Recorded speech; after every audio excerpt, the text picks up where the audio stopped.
Welcome to the Blue Cafe. We offer stories of infidelity, betrayal, and redemption. Please like and subscribe. Cheers. Now, on to today's story. Today is my D-Day. I don't know what to do, need support update. I've posted an update with new information here. Repost. First was taken down due to some information that I have now left out. Today I found out. At least I'm greater than 90% sure. Today is my D-Day. Today she went to the mall to do some clothes shopping. Except she didn't. With some help, I was able to determine she didn't go anywhere near the mall. Instead she was miles away at a hotel for 3 hours and never was close to the mall. While I was waiting for her to come home, I was hoping that she just decided she didn't want to go to the mall and met a friend at a restaurant near that hotel or something. She gets home and I ask her about the mall. She couldn't find anything she liked. I asked her if she got any snacks. I asked what stores she went to, and I asked how full the mall was, as I haven't been to a mall in years.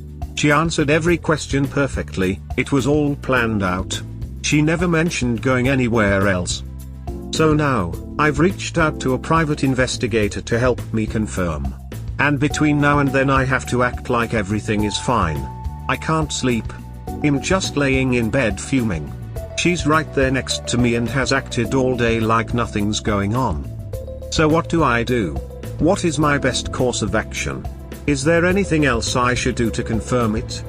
We also have 3 young children and I never wanted this for them. I wanted a strong household with their mother and father together to support them for their entire lives. Open a separate bank account. Start saving for when you split. I thought this was actually not a good idea. I've heard of divorce proceedings where trying to stash money away just leads to more trouble with the judge. I may move the money into some accounts she knows of but doesn't have access to, just so she doesn't try to take it all out. You can move money around to secure it. Just declare it when the time comes. Idiots shoot themselves in the foot when they try to be clever and hide money from the divorce court. Hiding it from your wife is fine, but you tell your lawyer and you tell the court when the time comes. Right now you want to keep her from draining it to fund her affair. Where did the money for a hotel come from? You might want to remove her as an authorized user on your credit cards.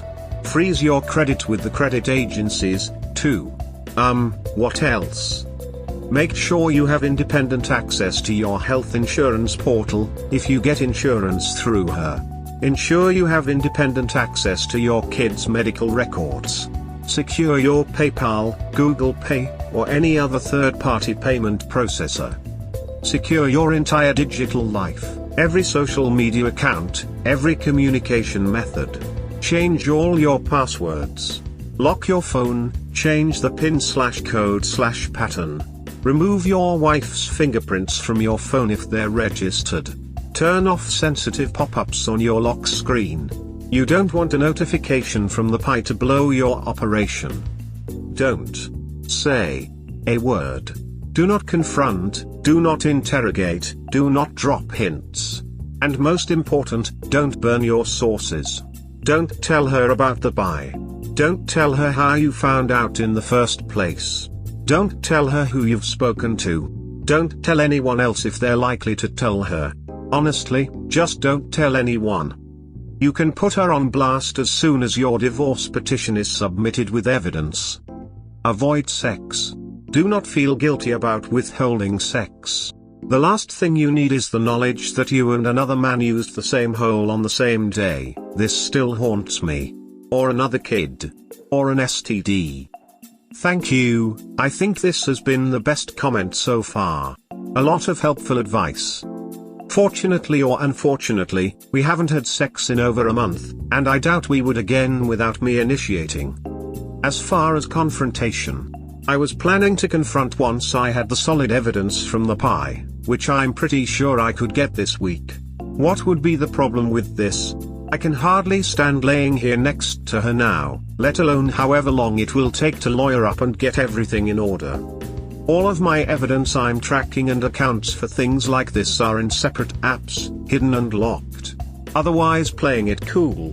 I've only told my best friend, who lives a few states away and who I am certain I can trust. I just needed to talk to someone. Update, found the guy she's cheating with. Advice. First off, a question. I need to get a paternity test, but don't need a legal one yet. Just initial so I can know how to proceed. What does everyone recommend? Are there any good ones I can pick up from Walgreens or similar so I can do it quicker and don't have to have it shipped to my house? I don't want to go too cheap and risk an incorrect result. Now for the update. I'm sorry for posting yesterday as spam. I missed the one post per 24 hours when I read the rules. It's been 48 now and a lot of updates, so I think it justifies a new post. I found the piece of shit my wife is cheating with. While we were taking our Sunday afternoon nap, she was facing away and on her phone hidden. So I got the idea to put my phone on record and gently reach over to where it could see her phone. She was texting the guy. And they were just having a normal conversation that a couple would have. How's your day going, blah blah blah. As others have said, he looks a lot like me. I found him on Facebook. Funny enough, his first name is the same as my youngest son's middle name, which my wife picked. Also looking through pictures, he has a son that looks exactly like my youngest. And a daughter that looks a whole lot like my middle daughter. My wife still knows nothing. I took today off but didn't tell my wife, so I got a lot done.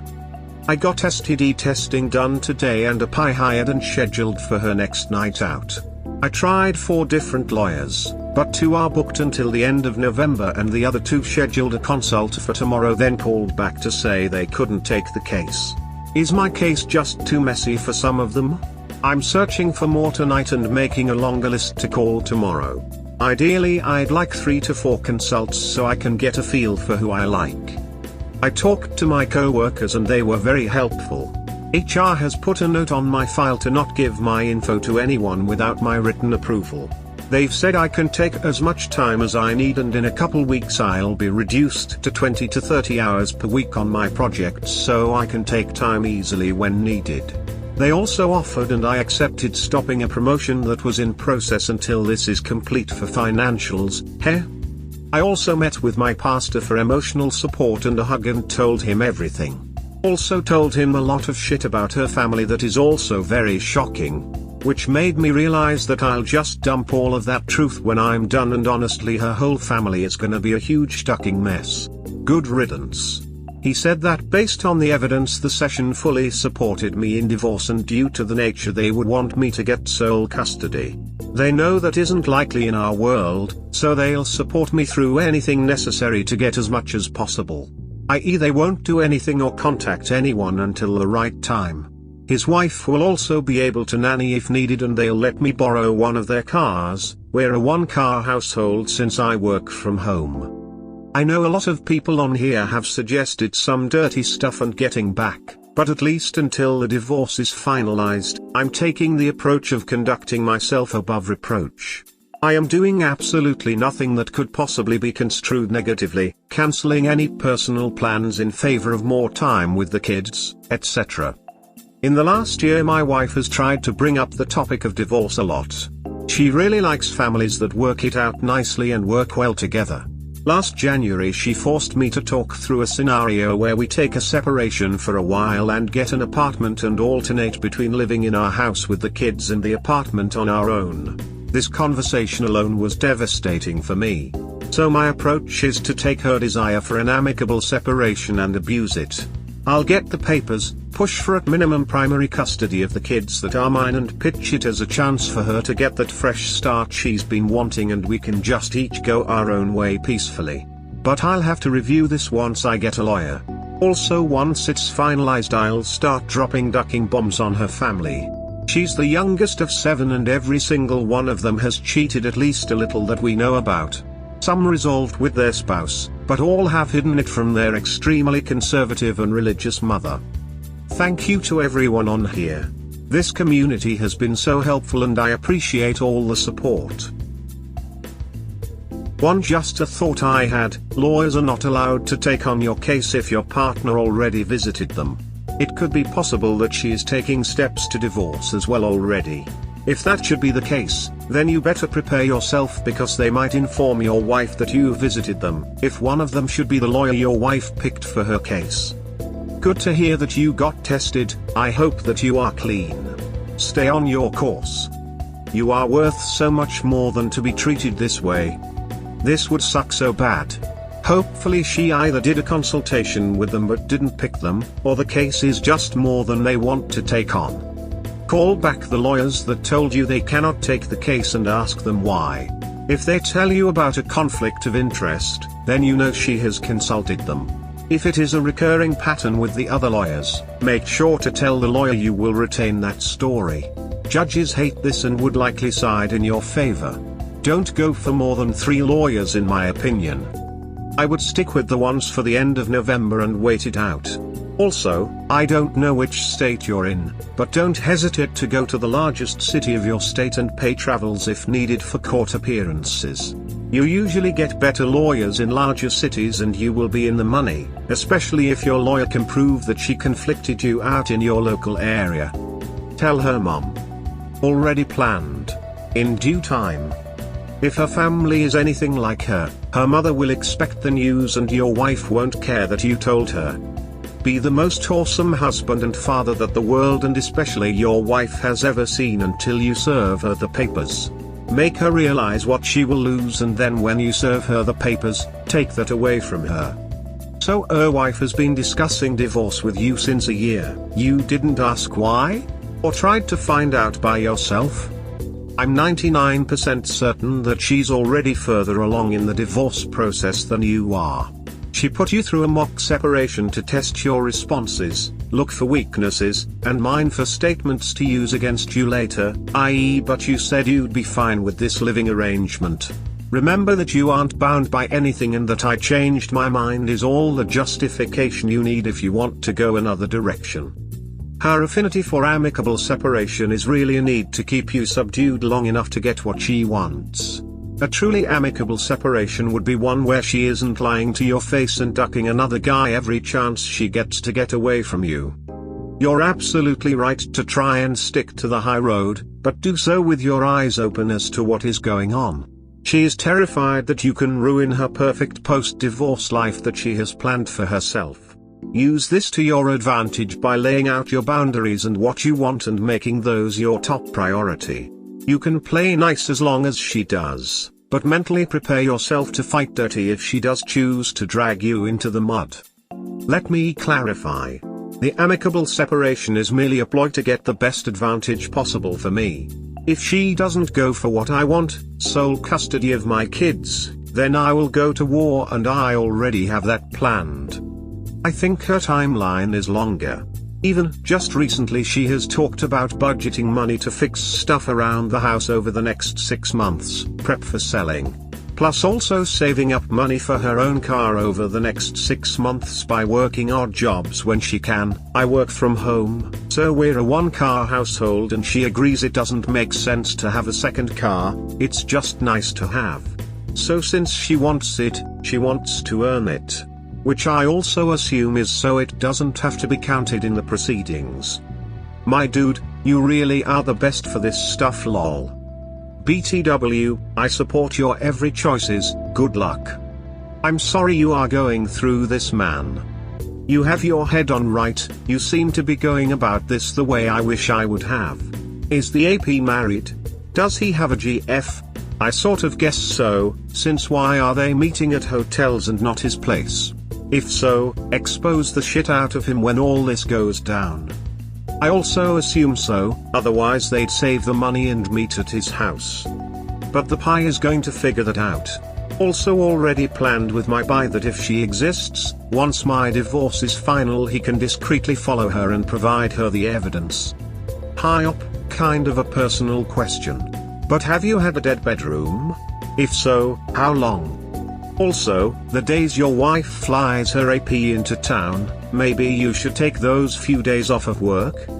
Maybe you should plan, but not necessarily pay for, a trip with you and your wife. someplace she really wants to go to, or that she would really enjoy. You could spring it on her when her AP is on the plane over, so she can't cancel the ticket or anything. You could act really loving and excited and say you have a sitter for your kids, or your parents or her parents are gone to watch them for you too. Make it like it's a super big deal to you and you thought she would really love it. If she blows off her AP, maybe you have something to with. She hasn't been physical with him since she cheated on you with him when you two were engaged. If she doesn't blow off her AP, well, the whole situation with your surprise vacation would be disquieting for her and she will probably make more mistakes. Just a thought. Yes. We've had a semi-dead bedroom for 2 to 3 years. I would get duty sex like once every 2 weeks. We've been trying to work on it. At least I have, she obviously hasn't. She has always claimed she feels nauseous or has excessive bleeding down there and can't have sex. So we've been focusing on having her go to the doctor to get that sorted. But that's probably all a lie. I'm not sure where you got it from, but she's not flying him in. He's local. Also, she hates surprises, which is probably related to all of this, so she would hate the idea of a surprise vacation. Recently I reached out to our babysitter to see if she would be able to do an overnight with the kids for our upcoming anniversary. Babysitter is on board, took it to my wife to plan it out, not as a surprise, and she was upset with me and not interested in doing it, claiming she'd spend the whole time worried about the kids. Hey, I'm sorry you're going through this. It sucks, but you will make it through to the other side. I'm a fellow Christian and my faith greatly helped me. On the note of paternity testing, I've had both done. Picked up at-home kits for 2 of my kids and I think it took a week or 2 to hear the results. I also did a court-admissible test that also took a couple weeks. No issues with either test. Much cheaper to do at-home one though. On that note, just be absolutely sure you want and need to know those results. This could change your relationship with a kid you've invested in for years and will never be able to take back. I have to know. With all the other lies I've been fed for so long, I can't ignore it. I can't spend the rest of my life wondering. We hope you have enjoyed today's episode. Please comment, like and subscribe. Cheers. Have a wonderful day or night. Wherever you are.